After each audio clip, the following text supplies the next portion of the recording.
The day I found out my college fund was gone, my mother didn't apologize. She told me I should be proud. Proud.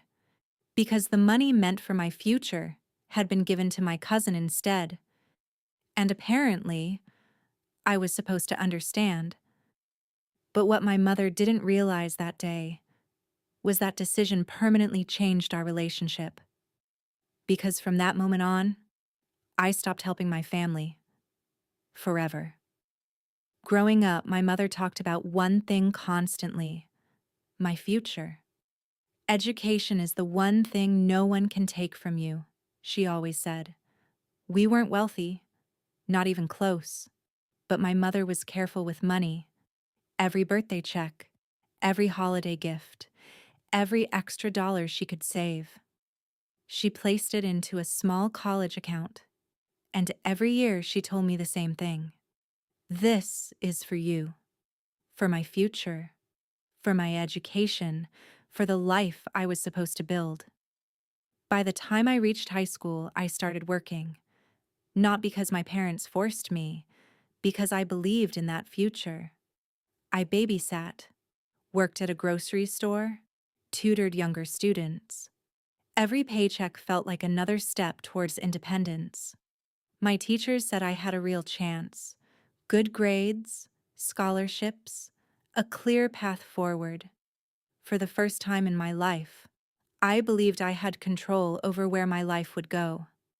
Tyler was my aunt's only child, and growing up, Tyler never had to try very hard. While I studied late into the night, Tyler played video games. While I worked part-time jobs, Tyler quit his first job after 2 weeks. But Tyler had something powerful: my mother's sympathy. My aunt constantly complained about how difficult Tyler's life was, and my mother always listened, always helped. One afternoon during my senior year, my mother asked me to sit down in the living room. Her voice sounded nervous. That alone worried me. "What's wrong?" I asked. She hesitated. "Your aunt is struggling." I waited. "Tyler got accepted to a private college." "That's great," I said. Then my mother said something that made my stomach tighten. "We helped them." "How?" I asked. My mother avoided eye contact. Then she said the words that still echo in my head. "We gave them your college fund." The room went silent. My what?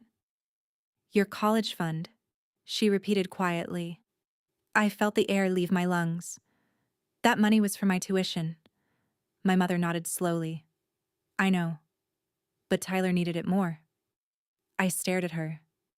"You gave away my future." She shook her head calmly. "No," she said. "You'll figure things out." Those 4 words changed everything. That night, I realized something terrifying. My mother didn't think she had done anything wrong, but what I didn't know yet was that Tyler knew exactly where the money came from, and he had asked for it. That night, I sat in my room staring at my college acceptance letters. Every single one suddenly looked heavier. Without the fund, everything changed. Loans, more jobs, more stress. Meanwhile, Tyler moved into a beautiful private campus funded by money meant for me. My mother told everyone she had done something generous. She called it supporting family. But the truth was simpler. She had sacrificed my future to solve someone else's problem. A few days later, I called Tyler. I needed to know something. "Did you know that money was mine?" I asked. Tyler didn't hesitate. "Yeah, just like that. No apology, no hesitation." "You still took it?" He laughed. "My mom said you'd figure it out." That was the moment I realized something important. Tyler hadn't accidentally benefited from my loss. He had chosen it. And that choice would eventually destroy his life in ways none of us expected. College became a completely different experience than the one I imagined, not because of the classes, because of the debt. I worked constantly, 2 jobs during the semester, 3 during summer. While my friends studied in libraries, I closed late-night shifts at restaurants. Meanwhile, Tyler posted photos from parties, road trips, spring break vacations, all paid for by the fund that used to belong to me. But what I didn't know at the time was that Tyler wasn't just wasting the money, he was hiding something much worse. And when my aunt finally discovered the truth, it didn't just embarrass the family, it destroyed them. For the first few months after Tyler started college, everything looked exactly the way my mother hoped it would. Pictures appeared on social media. Tyler smiling in front of large brick buildings. Tyler posing with new friends. Tyler holding red plastic cups at parties under glowing campus lights. My aunt shared every photo proudly. My mother did too. "Look at him," she said once while scrolling through her phone. "He's finally finding himself." Finding himself. I remember thinking that phrase sounded suspiciously expensive. Meanwhile, my life looked very different. My college dorm room was small enough that my bed nearly touched the desk. My schedule was built around work shifts, library mornings, cafe nights, tutoring sessions squeezed into any free hour I could find. Sometimes I slept 4 hours, sometimes less. But every time I wanted to complain, I remembered something. This was the price of the decision my mother made, and no one else was going to pay it for me. About 6 months into Tyler's first semester, something small shifted. At first, I barely noticed it. The photos became less about campus, more about parties, more about expensive restaurants, more about weekend trips. One photo showed Tyler on a boat. Another showed him in Las Vegas. I stared at that one for a long time. Las Vegas, during the middle of the semester. My stomach tightened, because there was only one reason a college student with no job would suddenly be taking trips like that. Money. A lot of it. Money that should have been paying for textbooks, housing, classes. Instead, Tyler was treating my future like a vacation fund. I called my mother. "Have you seen Tyler's posts?" I asked. "Yes," she said happily. "He's enjoying college life." "That's not what I meant." My mother sounded confused. "What are you worried about?" "He's spending a lot of money." Silence. Then my mother sighed. "You're being negative again." I closed my eyes. "Mom, the fund was meant for tuition. Tyler deserves to have experiences too." Experiences. Another convenient word. People always find beautiful language to justify selfish choices. But I knew something was wrong, and deep down, I think my mother knew too. She just didn't want to admit it yet. 8 months later, my phone rang late one night. It was my aunt. She was crying. "Tara," she said, "something's wrong with Tyler." My stomach dropped. "What happened?" She hesitated, then whispered the words that started the collapse. "His school called today." Tyler hadn't been attending classes, not regularly. In fact, according to the university records, he had stopped attending entirely weeks earlier. Most of his professors had already marked him as failing. When the school contacted my aunt about the situation, she assumed there had been some kind of mistake. But when she checked Tyler's housing account, she discovered something worse. The tuition payments were missing. Large portions of the money had never been used for school at all. Instead, they had disappeared. Within a week, the full picture started forming. Tyler had spent thousands on parties, thousands on travel, thousands more on online gambling. And when the funds started running low, he opened credit cards, several of them. By the time my aunt realized what was happening, Tyler had created tens of thousands of dollars in additional debt. The college fund that had taken nearly 2 decades to build was gone in less than a year. When my mother found out, she called me crying. I didn't know, she kept repeating. I thought he was using the money for school. I listened quietly, not because I was heartless, because this moment had been predictable from the beginning. You gave him the money without asking me, I said. I was trying to help family, she whispered. But you helped the wrong person. My mother didn't answer, because deep down, she knew that was true. But even then, we still didn't know the worst part. Because Tyler hadn't just wasted the college fund, he had been hiding something much bigger. And when my aunt discovered it, the entire family situation went from embarrassing to catastrophic. Tyler returned home 3 weeks later, not voluntarily. The university had officially removed him from the program. Academic probation, unpaid housing fees, multiple disciplinary violations. His belongings arrived in 2 large suitcases. The same Tyler who once bragged about private college parties now sat silently in my aunt's living room. For the first time in his life, there was no more money waiting to rescue him. I saw him 2 days later.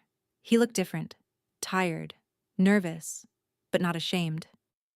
Rough semester? I asked. Tyler shrugged. College wasn't really for me.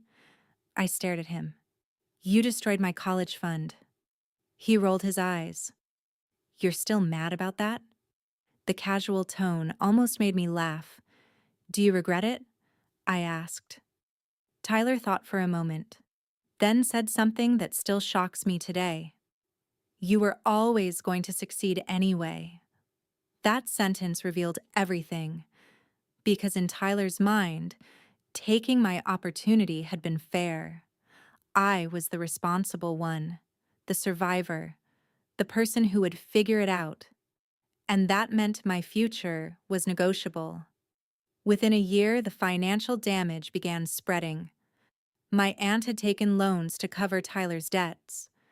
My mother had emptied her savings to help my aunt. Suddenly, the family that once looked stable was quietly collapsing. Meanwhile, I graduated college. Not comfortably, not easily, but I did it. 3 jobs, scholarships, years of loans I would eventually repay. But every step of that success belonged to me. 5 years later, my phone rang again. My mother. Her voice sounded fragile. Tara, she whispered, we need help. And suddenly, the family that once sacrificed my future was asking me to save theirs. 5 years had passed since Tyler dropped out.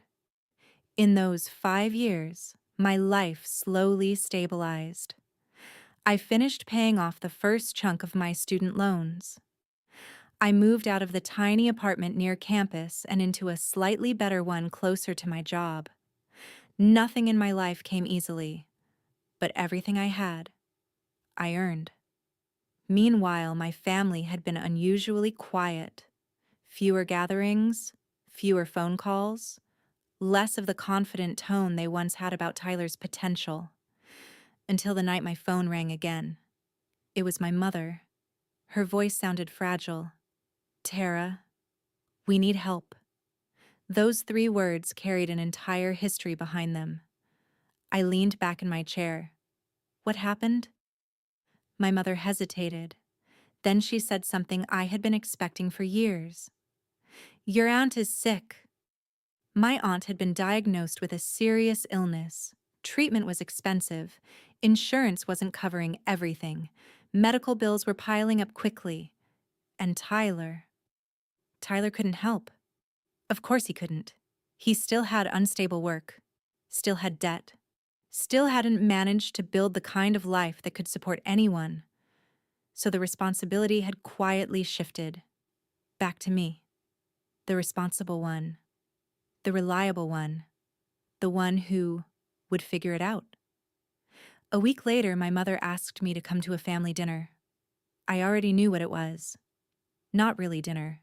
A meeting, a negotiation disguised as family time. When I arrived, everyone was already there. my mother, my aunt, Tyler, a few other relatives. The atmosphere felt tense, uncomfortable. Everyone knew why I had been invited, but no one wanted to say it first.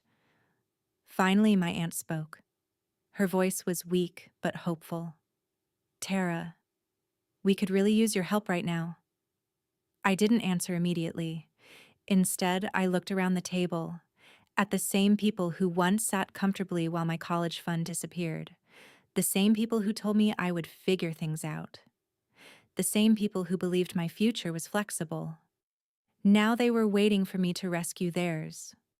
I asked one simple question. "Do you remember my college fund?" The room went silent. My mother looked down at the table. My aunt didn't speak. Tyler shifted in his chair.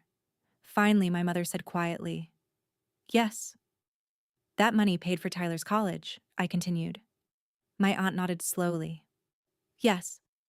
"And Tyler dropped out after a year." No one argued, because everyone knew it was true. I turned toward Tyler. "Do you remember what you told me the last time we talked about that?" Tyler didn't answer, so I reminded him. "You said I would figure it out." The words hung in the air for several seconds, because suddenly everyone understood where the conversation was going. My mother leaned forward. "Tara," she said softly, "this is different." I raised an eyebrow. "How?" "This is about someone's health. And my education wasn't about my future?" My mother didn't answer, because there was no good answer. For most of the conversation, Tyler had been quiet. Now he cleared his throat. "Look," he said, "I know things didn't work out the way anyone expected." That sentence almost made me laugh. Didn't work out. As if the entire situation had simply been bad luck. Not a series of choices. Not years of irresponsibility. Just unfortunate circumstances. Tyler continued. "But family helps each other." I looked directly at him. Then I said the same sentence my mother once told me. Tyler needed it more. The room went completely silent, because everyone recognized those words. My mother closed her eyes. My aunt stared at the table. Tyler didn't say anything. For the first time in his life, he didn't have a response. "I'm not helping financially," I said calmly. Not angrily. Not dramatically. Just clearly. I worked for everything I have, and I'm still paying for decisions I didn't make. My voice stayed steady. "You'll figure it out." The exact words my mother once used. I stood up from the table. No one tried to stop me, because everyone understood something important in that moment. This wasn't revenge. It was consequence. Over the next few months, my family made difficult adjustments. They sold some assets, reduced expenses, applied for financial aid programs. Life became smaller, harder, but they survived, just like I did. A few months later, my mother called me again. This time, she didn't ask for money. She just wanted to talk. During that conversation, she said something quietly. "I think I understand now." "Understand what?" I asked. "What you felt back then?" For the first time in years, my mother finally saw the situation clearly.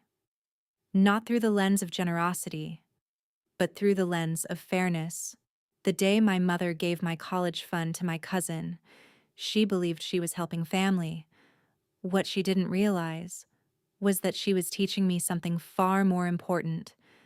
That sometimes the strongest thing you can do is stop saving people who never protected you. And from that moment on, I never helped them again.